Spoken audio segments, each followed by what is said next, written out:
కుటుంబాలకు రైతు బీమాను అందించిన 6,000 కోట్లు 1,30,00,000 ఎకరాల సాగు ఉన్నటువంటి తెలంగాణ వ్యవసాయాన్ని 2 సీజన్లు కలిపి 2,40,00,000 ఎకరాలకు తీసుకుపోయినాం. అన్ని రకాల ధాన్యాలు కలిపి వ్యవసాయ ఉత్పత్తులు కలిపి 68 లక్షల మెట్రిక్ టన్నులు ఉన్నటువంటి స్థితి నుంచి 3 కోట్ల మెట్రిక్ టన్నుల స్థితికి తీసుకుపోయినాం. ఏడాదికి 10,500 కోట్ల రూపాయలతో విద్యుత్ సబ్సిడీని ఇచ్చినాం.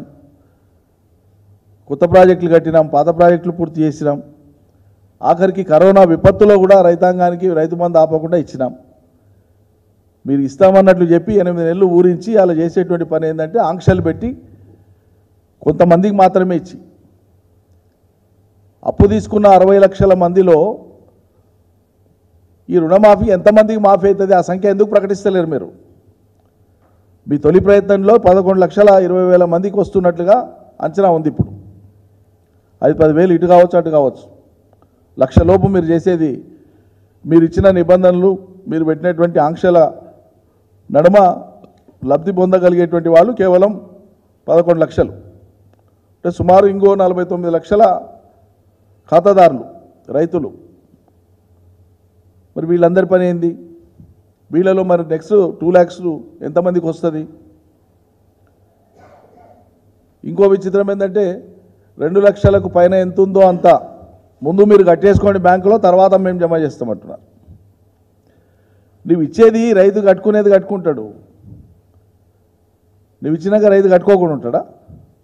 రైతుకు దానికి 10,000, 20,000, 50,000 అదనంగా ఉంది. 2,50,000 ఉంది, లేదా 2,30,000 ఉంది, లేకుంటే 2,70,000 ఉంది అప్పు. సర్కారు ఇస్తానేది 2 లక్షలే కదా.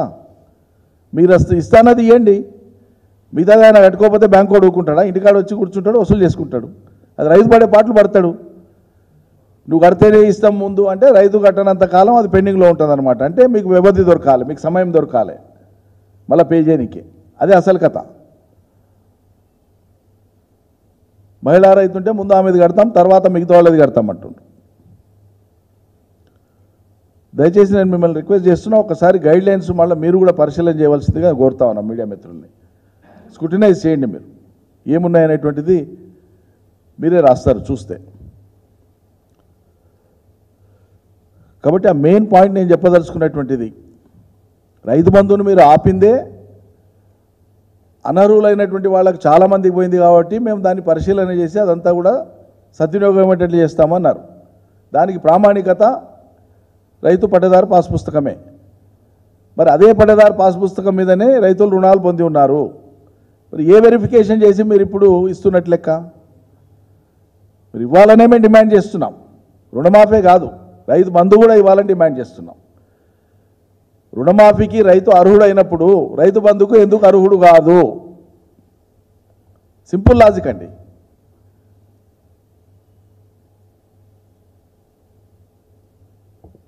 మేము వెయిట్ చేస్తూ ఉంటే మీ ప్రభుత్వం మీ జీవోతో ముందుకు రాని రుణమాఫీ ఎప్పుడు చేస్తుందో అప్పుడు అడుగుదామని. రైతు బంధుకు వాళ్ళు చెప్పిన కారణము సహేతుకం కాదనడానికి ఇంతకంటే వేరే కారణం అవసరం లేదు.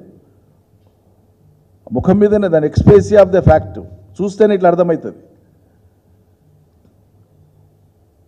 వ్యవసాయం చేయకుండా పట్టేదారు పాస్బుక్ కలిగి ఉండి వ్యవసాయం చేయకుండా ఎవరైనా రైతు నిజంగానే రైతు బంధు పొంది ఉంటే మరి ఆయన వ్యవసాయం చేయకుండానే రుణం తీసుకున్నట్లే కదా. మరి ఆయన కూడా ఇప్పుడు మాఫీ అవుతుంది కదా.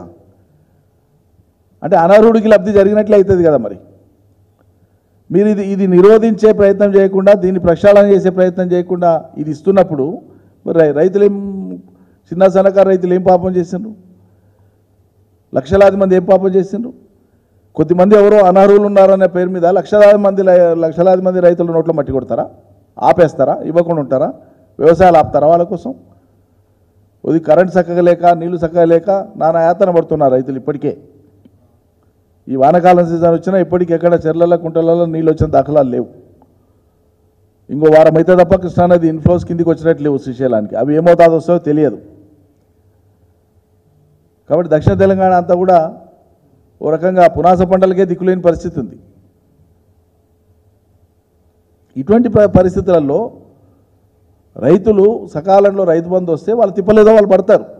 అది ఇవ్వకుండా ఆలస్యం చేసి జాప్యం చేసి మీరు చేసేటువంటి ఈ ప్రయత్నం అంతా కూడా రైతుల్ని ఇబ్బంది పెట్టడానికే.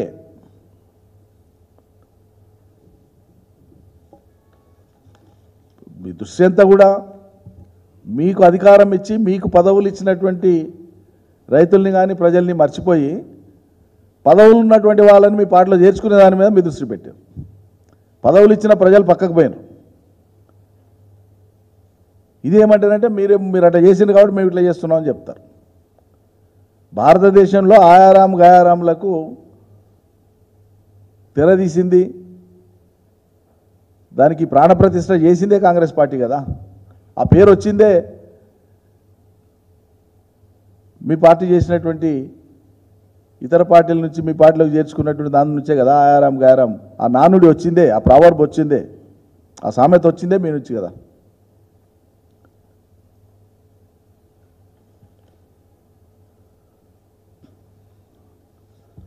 నయం కనీసం సర్కారు వచ్చిన 8 నెలల తర్వాతనైనా మేము కట్టినటువంటి రైతు వేదికలు మీ సంబరాలకు పనికొస్తున్నాయి.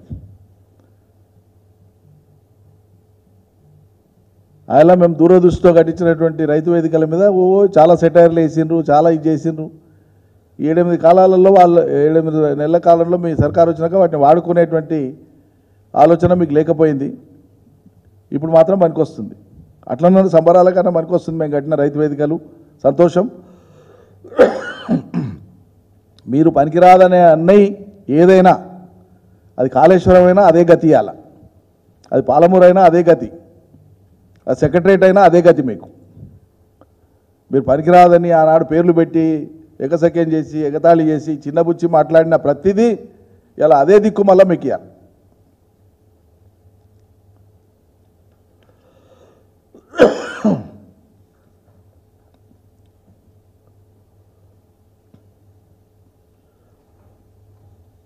కాబట్టి మా డిమాండ్ ఏంటంటే ఖచ్చితంగా బరాబర్ మీరు ఇచ్చిన మాట, ఇది కాంగ్రెస్ పార్టీ ఇచ్చిన మాట, నేటి ముఖ్యమంత్రి నాటి పిసిసి ప్రెసిడెంట్ నోటి నుంచి వచ్చిన మాట, అర్జెంటుగా పోయి తెచ్చుకోండి, మేము రాగానే చేస్తామన్నారు రుణమాఫీ. ఆ రోజు మీరు ఆంక్షలు చెప్పలే, మీ మేనిఫెస్టోలో ఆంక్షలు పెట్టలే, మీరు హామీ చేస్తామని మాట్లాడినప్పుడు ఆంక్షలు పెట్టలే. మరి ఇవాళ ఎందుకు ఆంక్షలు పెడతారు? కాబట్టి గత ప్రభుత్వం ఆంక్షలు లేకుండా రుణమాఫీ ఎట్లా చేసిందో మీరు ఇంకా ఒక అడుగు ముందుకేసి చెప్పినారు, ఏ కబిగిన ఇస్తాం మేమని.